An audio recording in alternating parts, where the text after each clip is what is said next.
কিছু পরে আহা বন্ধু বাংলা কথা বলতে পারে, ইংরেজি অনেক কথা সুন্দর জানে, কিন্তু মঞ্জিল চেনে না, কোথায় গিয়ে থাম। মনে করছে এগুলো এতগুলো পড়া পড়তেছি, একটা সময় আইসা কর্মজীবনে শেষ বয়সে সুখ করব, শেষ বয়সে একটা ভালো চাকরি, একটা ভালো ব্যবসা, দুনিয়াবি একটা সমাজে একটা স্ট্যাটাস। কিন্তু দেখা গেছে সব যখন ঘুষায় কবরে যাওয়ার সময় হয়ে যায়, অথবা অসুস্থতা, রোগ, ডায়াবেটিস সহ বিভিন্ন রোগ আইসা বাসা বাঁধে, আর তখন দুনিয়া আছে কিন্তু ভোগ করতে পারে। প্রতিদিন সকালবেলা যে কোনো ডায়াবেটিক হসপিটালে কেউ যদি যায়, 7টা বাজে, দেখেন কি পরিমাণ বয়স্ক, মাঝ বয়সী লোক, ভদ্রলোক, শিক্ষিত, উচ্চ শিক্ষিত, সমাজের এলিট পার্সন কিভাবে বসে সিরিয়াল ধরে রয়েছে ডায়াবেটিস পরীক্ষা করে। তাইলে আমার ভাই, দুনিয়ার এই হায়াত, আমাদের এই বেঁচে থাকার জীবনটাকে দুই ভাগ করা, যে এক ভাগে আমি কিছুদিন পড়ব বা কর্ম করব, আরেক ভাগে আমি সুখ করব, এতটুকু দিয়ে এই দুনিয়া জীবনটাকে ভাগ করা, আর এর দূরের উপরে নিজের পরিকল্পনাকে সাজানো, আল্লাহর কসম এটা আহাম্মক ছাড়া, বেওকুফ ছাড়া আর কিচ্ছু হইতে পারে না। ওই মানুষ বেওকুফ, ওই অভিভাবকও বেওকুফ, ওই সন্তানও বেওকুফ, যে অভিভাবক তার সন্তানকে শুধু দুনিয়ার হায়াত পর্যন্ত স্বপ্ন দেখাইছে, আর সন্তান যে শুধু দুনিয়ার হায়াতকে নিয়েই স্বপ্ন দেখতেছে, অথচ এত লম্বা আখিরাত, এত লম্বা কবর, এত অনন্তকালের আখিরাত, এই বিষয়ে তার জানা আছে পর্যাপ্ত না প্রস্তুতি আছে পর্যাপ্ত? এক লাইন কোরআন শরীফ দেখে দেখে মুসলমান কত কিছু পড়লো, শিখলো, কিন্তু আল্লাহর কোরআনের একটা লাইন সাইয়া সাইয়াও শুদ্ধ পড়তে পারে না। হায় হায়, ওই জিন্দেগির উপরে লানত, লানত ওই জীবনের উপরে, লানত ওই জীবনের উপরে, অভিশাপ ওই জীবনের। মুসলমান এত বড় নিকৃষ্ট হয় কেমন? আমার যিনি মালিক, আমার যিনি মনিব, আমি তার কালামই পড়তে পারি না, তা আমার এই জিহ্বার সার্থকতা কি? আমার চোখের সার্থকতা কি? আল্লাহ আমারে চোখে দিল কেন? আল্লাহ আমারে জবানি দিল কেন? আমারে বানাইলই কেন? ভাত, মাছ, চাল, ডাল, পেশাব, পায়খানা, ঘুম, স্ত্রী মিলন, যৌন চাহিদা পূরণ, এ তো জানোয়ারের আখলাক, এ তো জানোয়ারেরও পূরণ হয় মিয়া। জন্তু জানোয়ারও তো খায়, ঘুমায়, পেশাব পায়খানা করে, জন্তু জানোয়ারেরও তো যৌন চাহিদা পূরণ হয়, নয়তো এগুলোর বাচ্চা হয় কেমনে? গরু ছাগলের বাচ্চা হয় কেমনে মিয়া? তো জীবন মানে এটুকুই যদি হয়, তো আমি মুসলমান হিসেবে বিশেষত্ব কি? আমি ইমানদার হিসেবে আলাদা পরিচয় কি? ভাত কত দি খাই, এই কারণে আমি মুসলমান নাকি? আমার একটা বিল্ডিং আছে, এই কারণে আমি মুসলমান, এটাই মুসলমানের বৈশিষ্ট্য? হ্যাঁ বলেন, ছেলেরা বলো বাপ, নিজেকে তো কমপক্ষে চেনো ভাই। আমি লম্বা করতে চাই না, কমপক্ষে দোস্ত আমার, বন্ধু আমার, সাথী আমার, নিজেকে তো চেনো কমপক্ষে। এর দুর্বোকা কেমনে হয় মানুষ যে আমি একটা ছেলে, বলো ভাইয়া, এই যারা নামাজ পড়ো না, এটা তোমার শেষ পর্যন্ত কোথায় নিয়ে যাবে তুমি কও? যারা দিন রাত নারী দেখো, ছবি দেখো, মোবাইল নিয়ে পড়ে থাকো, বন্ধু কোথায় গিয়ে থামবা বলো ইনসাফ করে? একজন সুদখোর বলেন, এই হারামখোর, তোর বেটা প্রয়োজন শেষ হবে কোন দিন? নাফরমান কোন হারামখোর, সুদখোরের প্রয়োজন দুনিয়ায় শেষ হয়েছে কোনোদিন? না, কোনদিন ঘোষণা দিছিনি কোনো হারাম করে যে আজ যে এত বছর হারাম খাইতে খাইতে আল্লাহর রহমতে এখন আর আমার লাগে না, আমার সব প্রয়োজন পূরণ হয়ে গেছে? তাইলে এই জন্য নিজের উপরে কমপক্ষে আত্মভোলা হয়ে যাওয়া, নিজেকে ভুলে যাওয়া, এর চাইতে বড় লানত, দুর্ভাগ্য আর কিছু হইতে পারে, যে আমি আমাকে ভুলে গেছি, আমি আমারই চিনি না। ফাআনসাহুম আনফুসাহুম, কোরআন শরীফে আল্লাহ বলছে, আমার শায়েখ আল্লামা মুফতি মুশতাকুন নবী সাহেব বলছেন যে আল্লাহ তাআলা কোরআনে সবচেয়ে বড় ধমক কি দিছে, ধমক হলো এই কথাটা, ওয়ালা তাকুনু কাল্লাযীনা নাসুল্লাহ ফাআনসাহুম আনফুসাহুম উলাইকা হুমুল ফাসিকুন। আল্লাহ বলে বান্দা, মুমিনকে বলছে, এটা ঈমানদারদের। এই আয়াতের আগের আয়াত, ইয়া আইয়ুহাল্লাযীনা আমানু, হে ঈমানদার মুমিন, আমি আল্লাহকে এই পরিমাণ ভুলে যেও না। ওয়ালা তাকুনু কাল্লাযীনা নাসুল্লাহ, এমন হইও না যে যারা আমি আল্লাহকে লম্বা সময় ভুলে গেছে, আমি কিন্তু একটা শাস্তি দেই। যে আমাকে লম্বা সময় ভুলে যায়, যে আমার নাফরমানিতে ডুবে যায়, আমি তার একটা শাস্তি দেই বান্দা। শাস্তিটা হলো ফাআনসাহুম আনফুসাহুম, আমি তাকে নিজের পরিচয় ভুলাই দিই। সে আর কোনোদিন মনে পড়ে না সে মুসলমান, তার আর কোনোদিন মনে পড়ে না তার মৃত্যু হবে, তার আর কোনোদিন মনেই পড়ে না মৃত্যুর পরে কিছু হবে, তার আর মনেই পড়ে না কবরে কোনো প্রশ্ন হবে, তার আর মনেই পড়ে না হাসরের একটা মাঠ হবে, তার আর মনেই পড়ে না তার আমলনামা দেওয়া হবে, তার আর মনেই পড়ে না তাকে ফুলসিরাত পার হতে হবে। ফাআনসাহুম আখিরাতাহুম, তাফসীরা আল্লাহ বলছে, আমি তোমাকে তোমার পরিচয় ভুলাই দেব, মানে কি তোমার আখিরাত ভুলাই দেব। ভাত ভুলবা না, ভাত তরকারি ভুলতা না, এটি তো আমি জানোয়ারেরই খাওয়াই। আল্লাহ আখিরাত ভুলাই দেব, আখিরাত ভুলাই দেব, তোমার আখিরাত ভুলাই দেব, মঞ্জিল ভুলাই দেব, গন্তব্য ভুলিয়ে দেব। আজকে বলো ভাই, ছেলে একজন ছেলে বলো, প্রতিদিন আমি এই কথা চিল্লাই, প্রতিদিন যে 365 দিনের একটা বছরে, এক বছরে কোনদিন মুসলমানের যে বাচ্চা, মুসলমানের যে লোকটা কোনদিন ফজরের নামাজ পড়লো না, এই জানোয়ার আল্লাহরে কেমন বলাটা বলছে আমনি কোন? এই জানোয়ার কত বড় জানোয়ার, এটা কত বড় নিকৃষ্ট জন্তু। কুত্তা তার চাইতে কোটি গুণ ভালো বেটা, কুত্তার চাইতে 1,00,000 গুণ ভালো। কুত্তা মালিকের নাফরমানি করে না। 365 দিনের এক বছরে কোনদিন এই জানোয়ার কোনদিন ফজরের নামাজ পড়ে না, অথচ সে কহে বলে মুসলমান। আরে তুই কি মুসলমান? তোরে মুসলমান বললে মুসলমান কারে করবি? হাইওয়ান। ভাত খাও দেখে মুসলমান, খানা তো জানোয়ারের আখলাক। ঘুম যাও দেখে মুসলমান না, ঘুম তো জানোয়ারেও যা। মুসলমান তো ঘুমকে বলে না। ইসলাম মানে ঘুম, ইসলাম মানে ভাতের থালা, ইসলাম মানে বিল্ডিং। সেজদা কি? সেজদা আল্লাহ বলছে সেজদা। এই কপাল খেয়াল রাখলে হবে, এই কপাল রব্বুল আলামিন, আপনারা সবাই খেয়াল করে বোঝেন, এই কপাল পৃথিবীর উপার্জনের কোনো কাজে লাগে না।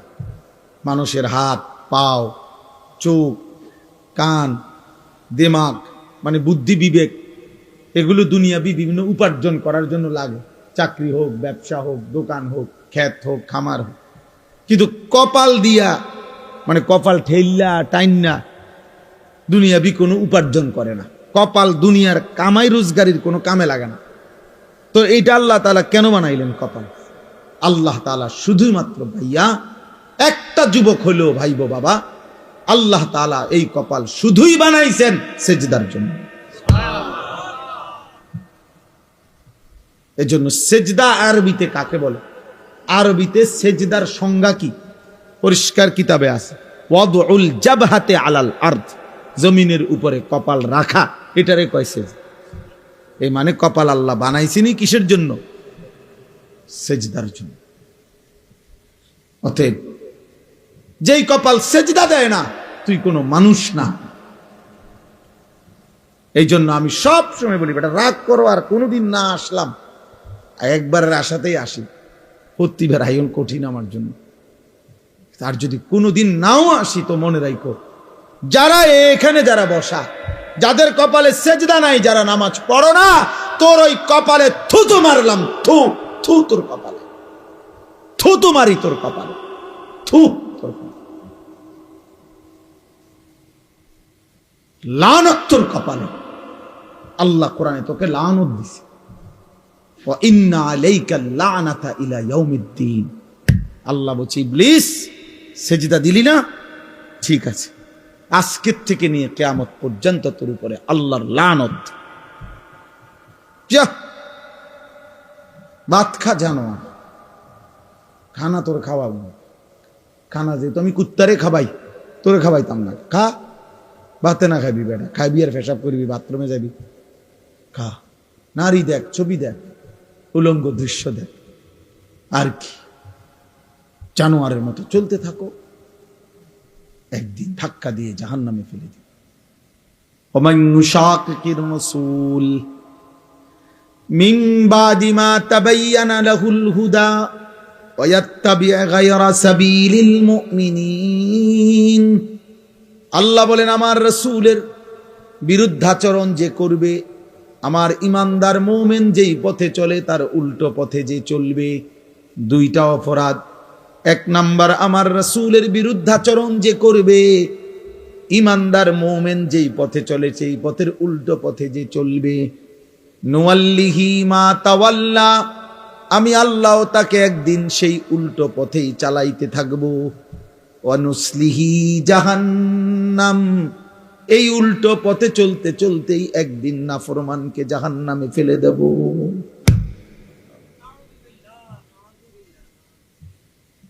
হ্যাঁ ভাইয়া, ভাত খাওয়াবে ঠিক, কিন্তু যদি আল্লাহ কোনোদিন, আর আমার কথা রাগ হইও না দোস্ত, যারা নিয়মিত নামাজ পড়েন না, হালাল খান না, সুদ খাইতেছেন, ঘুষ খাইতেছেন, কিস্তি লইতে আছেন, ওজনে কম দিতে আছেন, বেডি নাচে, নাচ দেখে, গান দেখে, বেপর্দা চলে, ঘরে টেলিভিশন চলে, নর্তকী নাচে।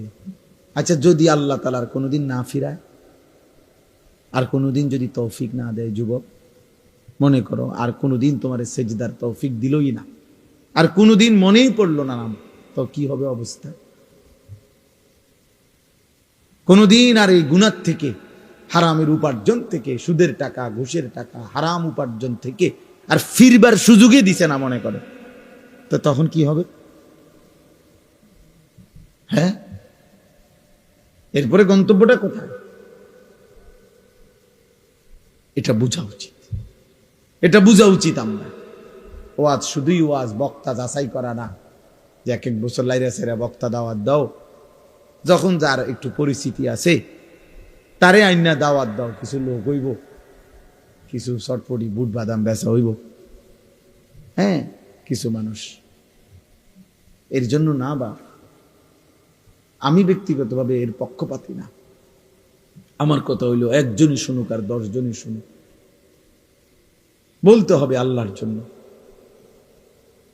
এই জন্য ভাই আমার, বাবা আমার, আমরা প্রত্যেকেই ইনশাআল্লাহ আল্লাহর দিকে ফিরে, আল্লাহর দিকে ফিরে আসা, মালিককে সেজদা দেওয়া, এর মধ্যেই আমাদের ইজ্জত, শান্তি, নিরাপত্তা, দুনিয়ারও সৌন্দর্য, আখিরাতেরও সৌন্দর্য। কোনো হারামখোর খুশিতে নাই, কোনো সুদখোর বেঈমান, এই ঘৃণিত, কোনো পাপী মানুষের কাছে সমাদৃত হয় না। কেউ হয়তো সামনাসামনি বেইজ্জতি হয়, কেউ হয়তো পিছনে হলেও কি হয়, বেইজ্জতি। কোনো সুদখোর রে কেউ কোনো জোনায়েদ বাগদাদি কয় না। মানুষে এত বেকুব না, আপনি খাইবেন সুদ, আর মানুষে মাশাআল্লাহ মানে দেখতে একেবারে জোনায়েদ বাগদাদির মতো লাগে। মানুষে চিরা খায় আর আপনি ভাত খান। মানুষে বুঝে না, বাটফার রে মানুষে চিনে না। কথা বুঝেন নাই? যে মানুষ আলোকে আলোই বলে, অন্ধকারকে কি অন্ধকারই বলে। এই জন্য প্রত্যেক নাফরমান, সীমালঙ্ঘনকারী, জালেম বেইজ্জতি হয়। এটা সবক বন্ধু, সবক। এটা আমাদের জন্য শিক্ষা। একটা আদালত অঙ্গন, যাদের কথায়, যার কথায় আঙ্গুলের ইশারায় যার উঠত বসত, থরথর করে কাঁপত, সময়ের অল্প দিনের ব্যবধানে আজ যখন সেই আদালতে তাকে নেওয়া হয়েছে, তোর পথচারীরা তারে থাবড়ায়, পৃথিবীবাসী দেখছে, পৃথিবীবাসী দেখছে। পথচারী থাবড়ায় তা, আর নির্বাক একটা শব্দ উচ্চারণ করার মতো হিম্মত নেই। কোথায় সেই অহংকারী, কোথায় সেই প্রতাপ? বলেন বলেন। সবক নেন, শুধু রাজনীতির হিসাব না, জীবনের জন্য সবক নেওয়া উচিত, জীবনের জন্য। এই দেখবেন একদিন এমন নিকৃষ্ট হবে যে পৃথিবীব্যাপী ফেরাউন নমরুদের মতো পৃথিবীবাসী একদিন তাকে দিয়েও দৃষ্টান্ত দেবে, কোন সন্দেহ নেই। নামের এই কুত্তারে দিয়েও একদিন পৃথিবীবাসী উদাহরণ দেবে যে ফেরাউন নমরুদের পরবর্তী এক নমরুদের উত্তরসূরি ছিল, ফেরাউনের এক উত্তরসূরি ছিল নেতানিয়াহু। শুনবেন। এজন্য কেউ ভাইয়া, কেউ না ইজ্জত পায় না বাপ, কোন না, আমি কিংবা তুমি, জওয়ান কিংবা বুড়া, সম্মান মিলবে না, সম্মান মিলবে না। এজন্য দয়া করে নিজের উপরে দয়া করেন, নিজের সুন্দর করেন, আখলাক সুন্দর করেন, হালাল উপার্জনের প্রতি যত্নবান হন। মানুষ ঘৃণাই করে। আরবিতে একটা প্রবাদ আছে, অফিকা উয়ুবুন ওয়ালিন্নাসে আয়ুনুন। আমরা কিতাবে পড়ছি যে আরবিতে বলে তোমারও দোষ আছে, মানুষেরও চোখ আছে। তোমারও দোষ আছে, মানুষেরও কি আছে? চোখ আছে। মানুষ চোখ বন্ধ করে থাকে না, কাজে মানুষ বুঝে। এই জন্য প্রিয় ছেলে ভাই, তোমাদেরকে বলি ভাই, যারা এক ওয়াক্ত নামাজ পড়ো না, তুমি 1 মিনিট ভাইবা দেখো এই সমাজের মানুষ তোমাকে কি মনে করে। সারাক্ষণ নারী ছবি, মোবাইলে অস্থির দৃশ্য, তুমি ডানে বামে তাকায় দেখো, মানুষ তোমাকে প্রিয় মনে করে না অপ্রিয় মনে করে। তো আল্লাহর কাছেও তোমার ইজ্জত হারাইলা, কারণ গুনাহ তো কোনো পাপীকে তো আল্লাহ তাআলা সম্মানিত করবে না, করবেন তো? মানুষের কাছেও তো তুমি ঘৃণিত, মানুষের কাছেও তো ঘৃণিত। তো জীবনের অর্জন কোথায় বলে? আল্লাহ আমাদেরকে মাফ করে দেন। এর বিপরীতে আমরা এবার এই যে আয়াত পড়ছি, ইব্রাহিম আলাইহিস সালামকে লক্ষ্য করে, এই সংক্ষেপে আর অল্প একটু কথা বলি তাইলে শেষ। ইব্রাহিম আলাইহিস সালামকে লক্ষ্য করে আল্লাহ তাআলা এই কথাটা বলছেন। আমি যে আয়াতটা পড়ছি কোরআনুল কারীমের 17 নম্বর পারা 22 নম্বর সূরা, সূরা হজ, এই সূরার 2টা আয়াত 27, 28, এই 2 আয়াত পড়ছি। একজন শ্রেষ্ঠতম প্রিয় নবী ছিলেন ইব্রাহিম আলাইহিস সালাম। ইব্রাহিম আলাইহিস সালামের নাম আমরা সবাই জানি, আল্লাহ তাআলার বহুতই মহব্বতের একজন নবী, একজন রাসূল। আল্লাহ তাআলা যাকে নিজের খলিল বানাইছেন, ওয়াত্তাখাযাল্লাহু ইব্রাহিমা খলিলা। আল্লাহ তাআলা বলেন আমি আল্লাহই ইব্রাহিমকে খলিল, বন্ধু বানাইলাম, বন্ধু বানাইলাম।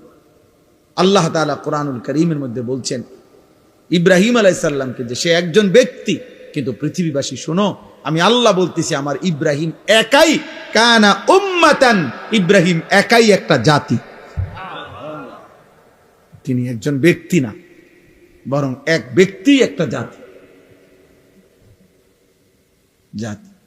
আল্লাহ তাআলা কোরআনুল কারীমের মধ্যে বলছে, আল্লাহ তাআলা কোরআনে বলছে ইন্নী জাইলুকা লিন-নাসি ইমামা। ইব্রাহিম, আমি তোমাকে পৃথিবীবাসীর গোটা বিশ্ব মানবতার ইমাম বানিয়ে দিলাম, ইমাম বানিয়ে। আল্লাহ তাআলা কোরআনে বলছেন হুয়া সাম্মাকুমুল মুসলিমিন। মুমিন শোনো, ঈমানদার, ইব্রাহিমই তোমাদের মুসলিম নামকরণ করেছেন। অনেক মর্যাদা, অনেক সম্মান, অনেক বৈশিষ্ট্য আল্লাহ তাআলা কোরআনুল কারীমের মধ্যে আছে ওনার নাম কানিতান, আল্লাহর অনুগত, শাকিরান লিআনউমি, আল্লাহ তাআলার সমস্ত নিয়ামতের প্রতি কৃতজ্ঞ। এটা আল্লাহ বলছে ইব্রাহিম আলাইহিস সালামের সিফাত। ইজতাবাহু, আল্লাহ বলে আমি নিজে তাকে বাছাই করেছি। এরকম অনেক আল্লাহ তাআলা মর্যাদা, সম্মান, ইজ্জত ইব্রাহিম আলাইহিস সালামকে দিয়েছেন। আমাদের মিল্লাতের পিতা বানাইছেন, মিল্লাত আবিকুম ইব্রাহিম। এত সম্মান, এত ইজ্জত, এত মর্যাদা আল্লাহ তাআলা দান করছেন। কিন্তু এর আগে আল্লাহ তাআলা ওনাকে বারবার, অগণিতবার পরীক্ষা করেছেন, পরীক্ষা করছে। وَإِذِ ابْتَلَى إِبْرَاهِيمَ رَبُّهُ بِكَلِمَاتٍ فَأَتَمَّهُنَّ। আল্লাহ তাআলা বলছেন আমি ইব্রাহিমকে অনেকবারই পরীক্ষা করেছি, প্রত্যেকবারই আমার ইব্রাহিম শতভাগ উত্তীর্ণ হয়েছে, গোল্ডেন এ প্লাস পাইছে প্রত্যেকবারই। তাফসিরে মধ্যে আছে হযরত আব্দুল্লাহ ইবনে আব্বাস রাদিয়াল্লাহু তাআলা আনহুমা বলছেন আল্লাহ তাআলা ইব্রাহিম আলাইহিস সালামকে 30 বার, কোন বর্ণনায় আছে 70 বার পরীক্ষা করেছেন। কি পরীক্ষা করছেন এটি অনেক শব্দ বলা সম্ভব না, কিন্তু পরীক্ষা করছেন কিসের? আসলে এই সবগুলো পরীক্ষা হলো আল্লাহ তাআলা একটা জিনিস ওনার থেকে মূলত পরীক্ষা নিছেন, যে বারবারই ইব্রাহিম আলাইহিস সালামের কলিজার মধ্যে আল্লাহর মহব্বত, আল্লাহর ভালোবাসা সবচেয়ে বেশি কিনা আল্লাহ তাআলা এইটা বারবার পরীক্ষা করছে। প্রতিবারই পরীক্ষার মূল টার্গেট ছিল এইটা দেখা, যে ইব্রাহিমের কলিজায় আমার ভালোবাসা বেশি নাকি অন্য কোনো ভালোবাসা। ছোট্টবেলায় মা বাবা মূর্তি পূজক, এমনকি মূর্তি বিক্রেতা ওনার আব্বা, কিন্তু উনি সেখানে দাঁড়িয়েও তিনি বাবা মার অনুসরণ না করে ছোট্টবেলাতেই মহান আল্লাহকে ডাক দিছে। ইব্রাহিম আলাইহিস সালাম, কোরআনে আছে আব্বাকে বলছি ইয়া আবাতি লিমা তা'বুদু মা লা ইয়াসমাউ ওয়া লা ইউবসিরু ওয়া লা ইউগনি আনকা শাইআন। হায় আব্বা, এগুলা কি পূজা করেন আপনি? এ কেমন মূর্তির পূজা করেন যে মা লা ইয়াসমাউ, যে মূর্তি কিছু শুনেও না, ওয়া লা ইউবসিরু, কিছু দেখেও না, ওয়া লা ইউগনি আনকা শাইআন, হ্যাঁ, কিচ্ছু উপকারও করতে পারে না। এটা আসেও না, কান্দেও না, মাতেও না, মুতেও না। এটা কিটা সদবোধ, সদবোধ না, এটা কি? লড়েও না, সরেও না, আপনি এটা কিসের ইবাদত করেন? এইভাবে বলছেন ইব্রাহিম আলাইহিস সালামকে ওনার আব্বা আজর বলছে তোরে আমি তেজ্য পুত্র করে বাড়ি ছাড়া করে দেবো, পাথর মেরে মেরে ফেলবো, লা আরজুমান্নাকা ওয়াহজুরনি মালিয়া। কোরআনে আছে ইব্রাহিম আলাইহিস সালাম বলছেন বাবা আমি আপনাকেও ছেড়ে দিলাম, পুরা ফ্যামিলি ছেড়ে দিলাম, তবে মনে রাখবেন ওয়া আদউ রাব্বি, আমি আমার রব আল্লাহকে ডাক দিলাম। আসা আল্লাহ আকুনা বিদুআই রাব্বি শাকিয়া। এরপরে বললেন বাপ আমি বিশ্বাস করি আমার ওই এক মহান আল্লাহ রবকে ডেকে কেউ কোনোদিন বেইজ্জতি হয় না, রবকে ডেকে কেউ বেইজ্জতি হয় না, আল্লাহকে ডেকে কেউ লাঞ্ছিত হয় না। ওয়া ইদা সাআলাকা ইবাদি আন্নী ফাইন্নী করিব। আল্লাহ বলে আমার বান্দা যখন আমার কাছে চায় আমি তার একদম কাছে চলে আসি। উজিবু দাওয়াতাদ দাঈ ইদা দাআনি, আমার বান্দা যখনই আমাকে ডাকে আমি তার প্রত্যেকটা ডাকে সাড়া দিয়ে থাকি। জমিন থেকে বলে বান্দা, জমিন থেকে বান্দা বলে আল্লাহ, রব্বে করিম আর শাজিম থেকে বলে বলো না বান্দা, বলো না। বান্দা বারবার বলে, জিকির করে, তাসবিহ পড়ে, কখনো বলে সুবহানাল্লাহ, কখনো বলে আলহামদুলিল্লাহ, কখনো বলে আল্লাহু আকবার, কখনো বলে লা ইলাহা ইল্লাল্লাহ। এভাবে আল্লাহকে ডাকতে থাকে, ডাকতে থাকে। আল্লাহ আল্লাহ আল্লাহ আল্লাহ আল্লাহ আল্লাহ প্রতিবারই বলে, বলো না বান্দা, বলো না লাব্বাইকা আবদি, বান্দা আমি তো আছি, বলো না কি চাচ্ছ, কি চাচ্ছ বলো না। কিন্তু বান্দা কিছুই বলে না, শুধু আল্লাহকে ডাকে, আল্লাহকে ডাকে, আল্লাহকে ডাকে। হাদিসের মধ্যে আছে, একটা পর্যায়ে আল্লাহ নিজেই তখন বলতে থাকে, আমি বুঝছি বান্দা তুমি আমারে ডাইকা মজা পাইছো, ঠিক আছে বান্দা তুই আমারে ডাকতে থাক, আমি আল্লাহ নিজেই তোকে দিতে থাকি। আমি জানি বান্দা তোর ছেলেটা অসুস্থ, মেয়েটা অসুবিধায় আছে, একটা ছেলে বিদেশে ঝামেলায় আছে, বউটার শরীর ভালো না, তোর নিজেরও শরীর ভালো না, তোর কোথায় কি অসুবিধা আমি তো জানি সব, তুই আমারে শুধু ডাকতে থাক, আমি তোর প্রয়োজন পূরণ করতে থাকি। মান শাগালাহু যিকরি আন মাসআলাতি আতাইতুহু আফদালা মিম্মা উতিয়াস সাইলিন। হাদিসে কুদসিতে আছে, আল্লাহ বলে, আমার যে বান্দা আমার জিকির করতে করতে আমার কাছে চাইতে সময় পায় নাই, আমি তারে সবাই চাইয়া যে টুক নিছে তার চাইতে বেশি দিয়ে দেব। আসা আল্লাহ আকুনা বিদুআই রাব্বি। এই জন্য ছোট্টবেলা থেকে ইব্রাহিম আলাইহিস সালাম পরীক্ষা দিয়েছে। নমরুদের আগুনের কুণ্ডুলিতে যখন পড়ে, তখন ইব্রাহিম আলাইহিস সালাম অগ্নিকুণ্ডে পড়ার সময় জিব্রাইল, মিকাইল, ইসরাফিল, আজরাইল, এরকম 4 জন ফেরেশতা ওনারা আয়েশা ইব্রাহিম আলাইহিস সালামকে সাহায্য করতে চাইছে। তাফসিরে আছে যে ফেরেশতারা বলছে, আপনি আমাদের কাছে সাহায্য চাইলে আমরা আপনাকে আগুনের এই কুণ্ডুলি থেকে বাঁচিয়ে দেব। ফেরেশতারা, তাফসিরে আছে ইব্রাহিম আলাইহিস সালাম তখনও বলছেন, না না, জানো না, সরো তোমরা, আমি যার জন্য আগুনে পড়তে যাচ্ছি তিনি আমাকে দেখছেন, হাসবি আল্লাহ, আমার আল্লাহই যথেষ্ট। এই আল্লাহ এগুলো পরীক্ষা করছেন বারবার, কলিজার ভিতরে 24 ঘন্টা আমি নাকি গায়রুল্লাহ, নাকি অন্য কেউ। এইভাবে পরীক্ষা করে করে 84 বছর বয়সে আল্লাহ তাকে একটা ছেলে দিছেন, ইসমাইল। বলছে, ছেলে দিলাম, কোলে নিতে পারবে না, চুমা দিতে পারবা না, এমনি সাইয়া থাকবা। ও ঠিক আছে, আমি আপনাকে ভালোবাসি। এরপরে কয়দিন পরে আল্লাহ বলছে, এবার আর সাইটাও ফাটতা না, দূরে দিয়ে আসো, চোখের আড়াল যাও, বাচ্চারে, বাচ্চার মারে হাজেরাকে দিয়ে আসো। তো আল্লাহর ঘরের কাছে, কাবার কাছে, মরুভূমিতে, খাদ্য পানি জনমানবহীন, ঘাস লতা পাতা বিহীন জায়গাতে একাকি রেখে আসছে। কয়দিন পরে আল্লাহ বলছে, ইব্রাহিম, প্রথমে তো দেখতে দিছি, ছুঁইতে দেই নাই, এরপরে আড়ালে রাখছি, এবার আড়ালেও রাখবো না, এবার জবাই করে দাও। ইব্রাহিম আলাইহিস সালাম বলেন, মাওলা আপনি জানেন না আমি আপনাকেই ভালোবাসি, বারবার পরীক্ষা নিল আমি ইব্রাহিম, আমি হারতে চাই না মাওলা, আমি জিতবই, আমি জবাই করবই। তো ঠিক এই গর্দানে ছুরি রাখছে। তো ইব্রাহিম আলাইহিস সালাম কি তামসা করে জবাই করতেছিল না বাস্তবিকেই? উনি বাস্তবিকেই চাইছে, উনি ঠিক মতোই জবাই করতে চাইছে। আল্লাহ তাআলা জবাই হইতে দেন নাই।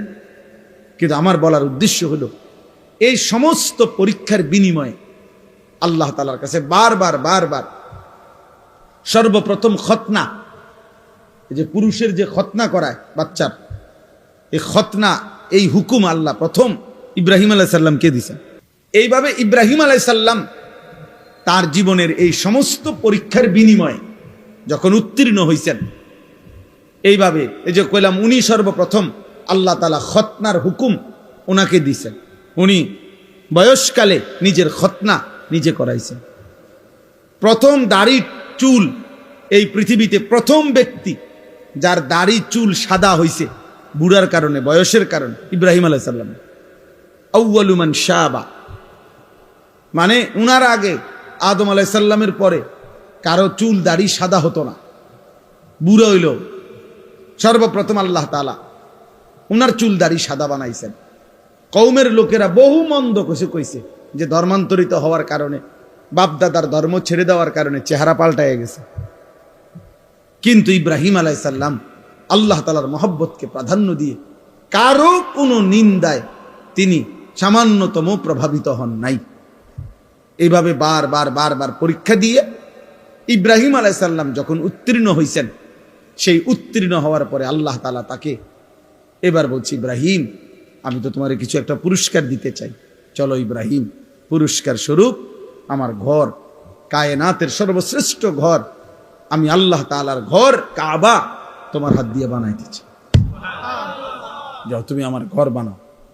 আমার এই ঘর আমি আদম আলাইহিস সালামের জামানায় ফেরেশতাদের মাধ্যমে বানাইছিলাম, নূহ আলাইহিস সালামের জামানায় আমি ঘরের উপরের প্রাচীর দেওয়াল তুফানের সময় আমি উঠাই নিয়েছিলাম, অনেক দিন হয়েছে আমার ঘরের ভিত্তি আছে নিচে, কিন্তু উপরে আর বানাই নাই, এবার তোমারই দিয়ে বানাই, তো তুমি আমার ঘর বানাও। ওয়াইদ বাওয়ানা লিইব্রাহিমা মাকানাল বাইত, আল্লাহ বলেন আমি নিজে ইব্রাহিমকে তার জন্য আমার ঘর জায়গা সম্পূর্ণ নির্ধারণ করে দিলাম। এরপরে সংক্ষেপ কথা হলো, ইব্রাহিম আলাইহিস সালাম ওনার ছেলে ইসমাঈলকে নিয়ে আল্লাহর ঘর নির্মাণ করছেন। আল্লাহর ঘর নির্মাণ করার পরে আল্লাহ তাআলা তখন এই আয়াত আল্লাহ বলছে, ওয়াআদ্দিন ফিন নাস বিল হজ, ইব্রাহিম তুমি যেহেতু আমার ঘর বানিয়েছ, অতএব আমার এই ঘরকে কেন্দ্র করে সারা পৃথিবীর আমার বান্দাদেরকে ঘোষণা দাও যে তারা যেন আমার এই ঘরকে উদ্দেশ্য করে হজে আসে। ওয়াআদ্দিন ফিন নাস বিল হজ, হজ্জের ঘোষণা দাও। ইব্রাহিম আলাইহিস সালাম বললেন, আয় মাওলা এত দূর দূরান্তে আপনার বান্দাদের কাছে আমি আওয়াজ পৌঁছাবো কেমনে, আমি ডাক দিলে শুনবে কয়জন? তো আল্লাহ তাআলা বললেন, ইব্রাহিম আওয়াজ দেওয়া, ডাক দেওয়া, আহ্বান করা, আজান দেওয়া এটা তোমার দায়িত্ব, পৌঁছানো আমার দায়িত্ব।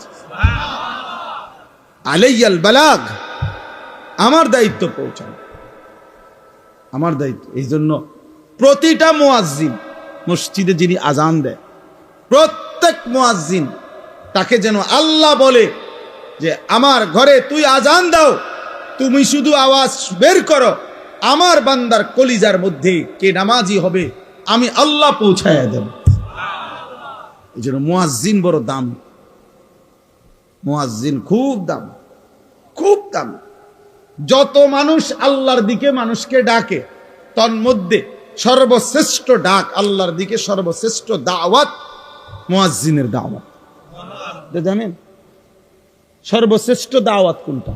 আজান, পূর্ণাঙ্গ দাওয়াত। এই জন্য পৃথিবীর কোন বক্তা, ওয়াইজ, পীর, একেবারে যত বড় বুজুর্গ হোক, যারা মানুষকে আল্লাহর দিকে ডাকে, ওনাদের সকলের দাওয়াতের চাইতে শ্রেষ্ঠ পূর্ণাঙ্গ পরিপূর্ণ দাওয়াত হলো মুয়াজ্জিনের দাওয়াত, তাওহীদের দাওয়াত। প্রমাণ কি?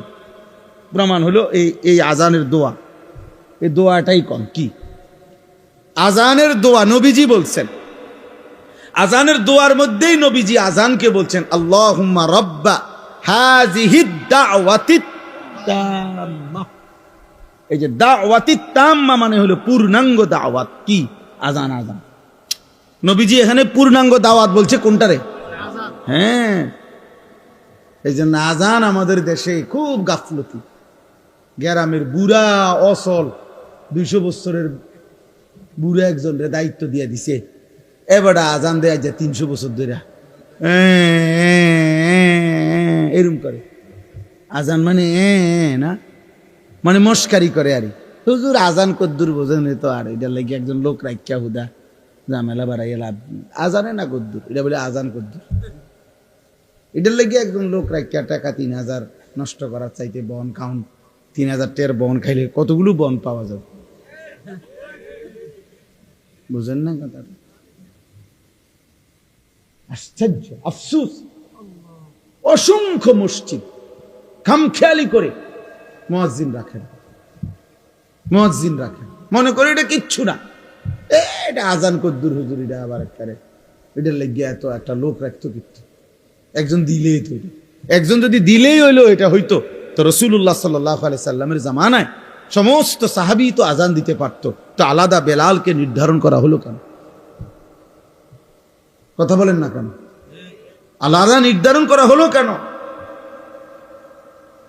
রাসূলুল্লাহ সাল্লাল্লাহু আলাইহি সাল্লাম মুয়াজ্জিন নির্ধারণ করছেন কিনা বলেন? তাইলে এটা খেয়াল করবেন। মসজিদের ইমাম, মসজিদের মুয়াজ্জিন, মসজিদের সমস্ত টাইলসের চাইতেও দাম। মসজিদ টাইলস না হলেও চলতো, কিন্তু মুয়াজ্জিন থাকা দরকার ছিল। মসজিদে SS5 এর গেট না লাগাইলেও চলতো, মসজিদে উপযুক্ত ইমাম থাকা দরকার ছিল। আগে কইয়া লয় 4,000 টাকা 5,000 টাকার ভিতরে হুজুর একজন হুজুর দেন, 5,000-এর ভিতরে। হ্যাঁ, হুজুরে দিতে হইবে 5,000-এর ভিতরে। আমি অনেকের জিজ্ঞাসা করছি যে চাচা 5,000 টাকাটা কি দিন ধরছেন না শরীরের ওজনে ধরছেন না কি হিসেবে, মানে হুজুর মিলাইছেন কেমনে, যে ডেইলি 300 কইরা না 200 কইরা না কেমনে মিলাইলেন 5,000? নাকি হুজুরের শরীরের ওজন, যদি হুজুরের ওজন হয় আপনার 60 কেজি, তাহলে বেতনে 5,000 কেমনে মিলাইছেন? আফসুস, হায় মুসলমান, যদি আখিরাতের কদর বুঝতো, যদি নামাজের প্রয়োজন বুঝতো, যদি প্রয়োজনীয় মাসাইল শিখা, ওযু, নামাজ, গোসল, হালাল হারাম, বাজার ব্যবসা, বিবাহ শাদী, লেনদেনে, যাকাত, সাদাকা, ইসলামের বিধান যদি পূর্ণ মানার প্রয়োজন বোধ করত, তো খোদার কসম এই সমাজের ইমাম আর মুয়াজ্জিনই হতো সবচেয়ে বেশি পয়সার বেতনধারী। কিন্তু মূলত আমরা মনে করছি আমাদের এগুলা কোনো দরকার নাই, নমাজ কদ্দুর পড়াইব। হ্যাঁ, 5,000 আবার আলগা আছে হুজুর, আলগা আছে, মানে আলগা জিন, হুজুরের লগে কি আছে, জিন বুট আলগা আছে। আপনার বেতন কম হইলে কি হুজুর আলগা, মাশাআল্লাহ ভালো। আলগা কিতা, আলগা জিন না আলগা, আমরা দেশে তো আলগা আছে কয় ভূতেরে, জিনে ধরলে কয় তার লগে আলগা আছে, বলে না এটা আলগা আছে কয় তো হেঁটে রে, যারে জিনে ধরে তারে না কয় আলগা আছে। আফসুসের ব্যাপার, আলগা আছে বলে। আস্তাগফিরুল্লাহ, না মুয়াজ্জিনকে কদর করবে, বলেন ইনশাআল্লাহ। প্রত্যেকে নিজ নিজ জায়গায় ফিকির করে, মসজিদের ক্ষেত্রে মনে রাখেন এটা ইমাম মুয়াজ্জিনের অনেক প্রয়োজনীয়তা।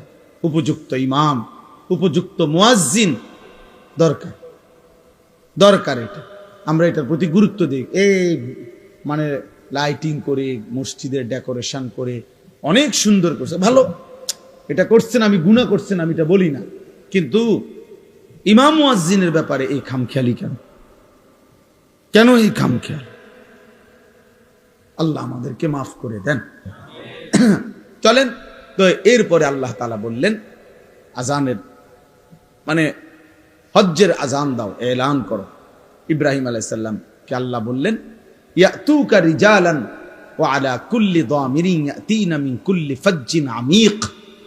ইব্রাহিম, মনে রেখো তোমার আজকের আজান আমি আল্লাহ তাআলা কিয়ামত পর্যন্ত পৌঁছিয়ে দেব, আর কিয়ামত পর্যন্ত আমার এই ঘরকে কেন্দ্র করে কাছের যারা তারা পায়ে হেঁটে, আর পৃথিবীর দূর দূরান্ত থেকে, প্রতিটা গলি প্রান্ত থেকে, পৃথিবীর শেষ প্রান্ত থেকেও আমার বান্দা তার বাহনে চড়ে আমার এই ঘরের উদ্দেশ্যে আসবে। ইন্তজাম আমি করব, তুমি শুধু আজান দিয়ে দাও। আজকে আলহামদুলিল্লাহ সারা পৃথিবী ব্যাপী, আজও সারা পৃথিবীর ইমানদার, পৃথিবীর শেষ প্রান্তের মোমেনের কলিজার ভিতরেও আল্লাহর ঘর জিয়ারতের আকাঙ্ক্ষা আছে। যে দিলে আল্লাহর ঘর জিয়ারতের আকাঙ্ক্ষা নাই, এই হজ্জের মাস দেখে এটা বললাম,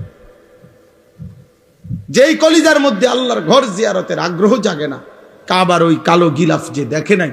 আমি সব সময় বলি বাবা, ছেলেরা তোমাদেরকেও শোনো ভাইয়া, কালো ওই গিলাফ, কাবার ওই কালো ঘর, কালো গিলাফ, আল্লাহর ঘরের সৌন্দর্য যে দেখে নাই, যে চোখ, মদিনার রওজা সবুজ গম্বুজ যে চোখ দেখে নাই, আমি সব সময় বলি ওই চোখ কিছুই দেখে নাই। আরে বেটা তুই কিছুই দেখোস নাই, কালো গিলাফের সৌন্দর্যই দেখলা না, সবুজ গম্বুজের সৌন্দর্যই দেখলা না, মদিনার রওজায় দাঁড়াইবার আগ্রহই জাগলো না, তোমার তো দিলে নাই বেটা, তোমার তো কোনো কলজাই নাই বেটা। এজন্য প্রত্যেকের কলিজার ভিতরে এটা জাগা উচিত।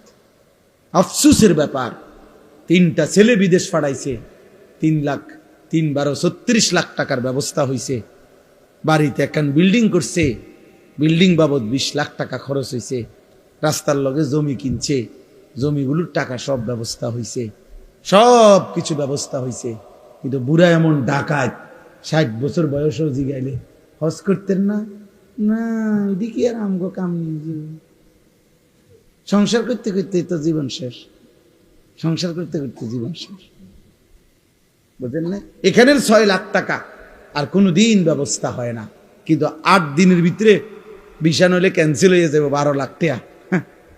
আল্লাহু আকবার, বুড়ার শৈলী আলগা বর করে, ঠিকই 12 লাখ টাকা উনি 2 দিন আগেই কি করে ফেলে, হ্যাঁ, অথচ হজ্জের টাকা হয় না। আল্লাহর ঘর জিয়ারতের স্বপ্ন জাগে না, আল্লাহর ঘর জিয়ারত। রাসূলুল্লাহ সাল্লাল্লাহু আলাইহি ওয়াসাল্লাম বলেন, পরিষ্কার হাদিস, যার উপরে হজ ফরজ হলো অথচ হজ না করে মরে গেল, কসম আল্লাহ, নবীজি বলে আমি জানি না এটা হয় ইহুদি মরলো নয় খ্রিস্টান মরল, মুসলমান মরল না। অতএব এইটাই আমার শেষ কথা, দয়া করে ভাবতে শিখেন। একটা শুধু উদাহরণ বলি, মনে করেন একজন, এই আপনার একজন চাচা, আপনার বসতের ভিটাটা ছাড়া 10 শতক জায়গা আছে, মনে করেন আলগা রাস্তার লগে খেতে কেন দিয়েও, এটা বসত না, আলগা জমি। এই 10 শতক জমির থেকে 3 শতক বা 4 শতক মনে করেন বেচলে হজের টাকা এবং সংসারের এই কয়দিনের খরচের টাকা হবে, মানে 1.5 মাস হজের টাকা আর এই সংসারের টাকা হবে। আর বাকি যেই জমিটা রইছে এইটা ফিরে আসলে এটা দিয়েই তার সংসার চলবে ইচ্ছা করলে। কসম খোদার, যদি কোনো মুসলমানের আর এই ব্যক্তির কাছে শুধু এই জমিটাই আছে, আর টাকা পয়সা, ব্যাংক ব্যালেন্স, ব্যবসা, অন্য আর কিচ্ছু নাই, কিন্তু এতটুকু জমি আছে যে জমির কিছু অংশ বিক্রি করলে হজের টাকা এবং সংসারের খরচের এই কয়দিনের টাকা হবে, ফিরে আসলে ওই বাকিটুকু জমি দিয়েও ইচ্ছা করলে তার সংসার চলবে, ওই ব্যক্তির উপরে আল্লাহর কসম হজ ফরজ। এবার আপনারা হিসাব করেন বইয়া বইয়া কি পরিমাণ মুসলমানের উপরে হজ ফরজ।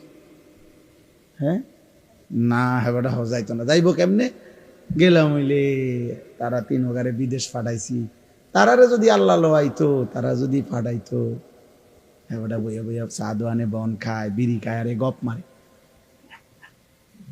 বুঝেন নাই কথাটা? লম্বা লম্বা সুন্দর সুন্দর কথা কয়। ওই 3 ফুটে যদি দয়া করে তারা যদি বিদেশের টাকা দিয়া হেবাটারে হজে পাঠায় তাহলে যাবে, নাহলে যাবে না। তো কোন সন্তান বিদেশ পাঠাইলেনি হজ ফরজ হয়? কথা বলেন না কেন? তো ফুট বিদেশের লগে হজের কি?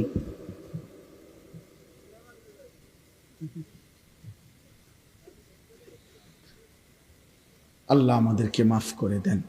এজন্য বারবার বলতেছি, হজ্জের এই মাসে, এটা আমার এই দ্বিতীয় শেষ কথা এটাই, হজ্জের এই পবিত্র মাসে আল্লাহর বান্দারা ছুটছে। ইতিমধ্যে আল্লাহর বান্দারা প্রতিদিন ফ্লাইট হইতেছে, আল্লাহ চাহে তো আমরাও যাব ইনশাআল্লাহ। এই জন্য আমি সবার জন্য দোয়া করি। আমার ড্রাইভার, আমার সাথে আমার একটা ছেলে থাকে, ওরারে বলছি 200 টাকা করে জমাও। নিজে বলছি আমি, আপনি জিজ্ঞাসা করে দেখি, আমি বলছি 200 টাকা করে জমাও, 200 টাকা। তুমি পুরা টাকা মিলাইতে পারতা না, রব মিলাবে, রব তোমার দিল চাইবে, ঠিকই ব্যবস্থা হয়ে যাবে, ঠিকই ব্যবস্থা হয়ে যাবে। আপনি আলাদা করেন। কিশোর যুবক ভাই, তোমরাও 100 বার 1000 কোটি বার কক্সবাজার দেখা আর 1000 কোটি বার পৃথিবীর দর্শনীয় স্থানগুলো দেখার চাইতে মালিকের ওই কাবার গিলাফ দেখা একবার কোটি গুণে শ্রেষ্ঠ। তুমি এটা আন্দাজই করতে পারবা না ওই ঘর দেখার স্বাদ কেমন, ওই ঘর দেখার মজা কেমন। এই জন্য দয়া করে রাসূলুল্লাহ সাল্লাল্লাহু আলাইহি সাল্লামের রওজায়ে আতহারে যাওয়া তার চাইতে বড় সৌভাগ্য কি? আমি প্রথম যে বছর নবীজির রওজার সামনে দাঁড়াইছি, তো আমি তাকাইয়েই রইছি আর কাঁদতেছিলাম আর বলতেছিলাম যে হায় রাসূল, সেই ছোট্টবেলা থেকে কতবার আপনার নাম নিলাম, কত কিতাব পড়লাম, কতভাবে আপনার নাম বললাম, আর আপনি এখানে, আপনি এখানে।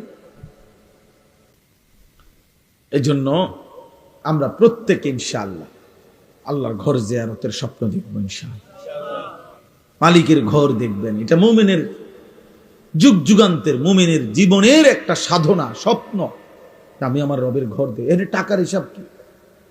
আমার শায়েখ আল্লামা মুফতি মুশতাকুন নবী সাহেব প্রতি বছর, আমি মনে হয় 20 বছর ধরে দেখি ওনারে সব সময় হজ্জে যায়, ওমরায় যায়। আমি একবার ওনারে জিজ্ঞাসা করছি যে হুজুর, এই পর্যন্ত আপনি কয়বার হজ করছেন, হজ ওমরা করছেন কয়বার? হুজুর এক সুন্দর কথা বলছে, মাওলানা শ্বশুর বাড়িতে মানুষে কয়বার যায়, গুণানি যায়। শ্বশুর বাড়িতে কি গুণিনি যায়? বললেন তো মানে অর্থ হইল যে মাওলানা হজ্জের সফর ভালোবাসার সফর। কিসের সফর? ভালোবাসার সফর।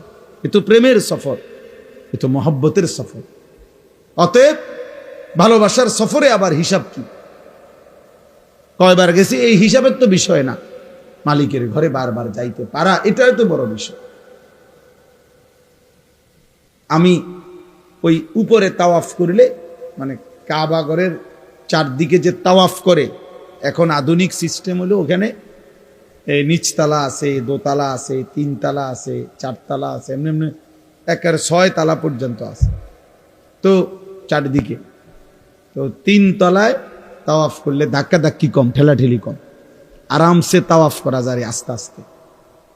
তো কিন্তু সময় বেশি লাগে, প্রায় 1 ঘন্টা 1 ঘন্টা 10 মিনিট সময় লাগে। নিচে করলে 20-25 মিনিট সময় লাগে। হ্যাঁ, তো আমি একদিন হুজুরে আমারে বলতেছে মাওলানা 3 তালা দিয়ে তাওয়াফ করবেন। তা আমার আবার 2 দিন পরে আমারে কইল তাওয়াফ করছেন? আমি হ করছি। কোনান দিয়ে? আমি বললাম নিচে। আপনারা না বললাম উপরে তাওয়াফ করতেন? আমি বললাম হ করছি তো, কিন্তু এনে সময় বেশি লাগে, 1 ঘন্টার উপরে লাগে। এই তখন হুজুরে আমারে বলছিল মাওলানা সময় কি আপনার আব্বার? আমি বলছি না, আল্লাহ। বললেন তাহলে আল্লাহর দেওয়া সময় আল্লাহর জন্য একটু বেশি ব্যয় হবে, এর জন্য আপত্তি কিসের? এই জন্য দয়া করে আল্লাহর দেওয়া রিজিক, আল্লাহর দেওয়া মাল, আল্লাহর দেওয়া সম্পদ আমার মালিকের জন্য খরচ হবে, এটার মধ্যে কার্পণ্য কিসের? আর আল্লাহর নবী সাল্লাল্লাহু আলাইহি ওয়াসাল্লাম বলছেন মা আমআরা হাজ্জুন কাত্তু, এই শেষ কথা বলবেন। নবীজি বলছেন, আল্লাহর কসম নবী বলছেন, কোন হাজি হজের জন্য, উমরার জন্য আল্লাহর পথে এই হজ উমরার সফরে খরচ করে নবীজি বলছেন কখনোই গরিব হবে না। বিয়াতে খরচ করে মানুষে ফকির হয়, ব্যবসায় খরচ করে মানুষে ফকির হয়, অন্যখানে ফকির হইতে পারে, বিল্ডিং করতে গিয়া ফকির হয়ে গেছে, কিন্তু রাসূল বলছে আমার আল্লাহর ঘরের জিয়ারত করতে গিয়ে টাকা খরচ করার কারণে এই লোকটি ফকির হইছে, এমনটা হবে না, আমি রাসূল গ্যারান্টি দিলাম। আল্লাহ আমাদের প্রত্যেককে আল্লাহর ঘর জিয়ারতের তৌফিক দান করেন। একটা জরুরি কথা রয়েছে না? জি জি, ছোট্ট একটা কথা, 2টা মিনিট মেহেরবানি করে। যেই মসজিদের উদ্যোগে মাহফিল, মসজিদের অনেকগুলো কাজ বাকি আছে, আপনারা প্রত্যেকেই একটু পকেটে হাত দিলে দয়া করে, রাত অনেক হয়েছে, আপনাদেরও কষ্ট হবে, আমরারও কষ্ট হবে, এই জন্য মহব্বত করে মসজিদের জন্য একটু সহযোগিতা করেন। আর যদি কেউ বলেন পরে দিবেন, তো সেটাও বলে রাখেন, আপনারটা আপনি পৌঁছাইয়েন। আর এখন যারা দিবেন দয়া করে প্রত্যেকে ভালোবেসে মহব্বতে আল্লাহর ঘরের জন্য একটু দান করেন। 2-4 জন বুঝের ভাই দাঁড়াইয়া নেন। আর যদি কেউ বলেন পরে দিবেন, তো সেটাও বলে রাখেন যে আমরা শুনে রাখলাম, তাইলে ইনশাআল্লাহ পরে পৌঁছায় দিবেন। তাও স্বেচ্ছাসেবক ভাই যাও, মনে মনে সূরা ফাতিহা একবার 3 বার কুল হু আল্লাহু আহাদ পড়ে।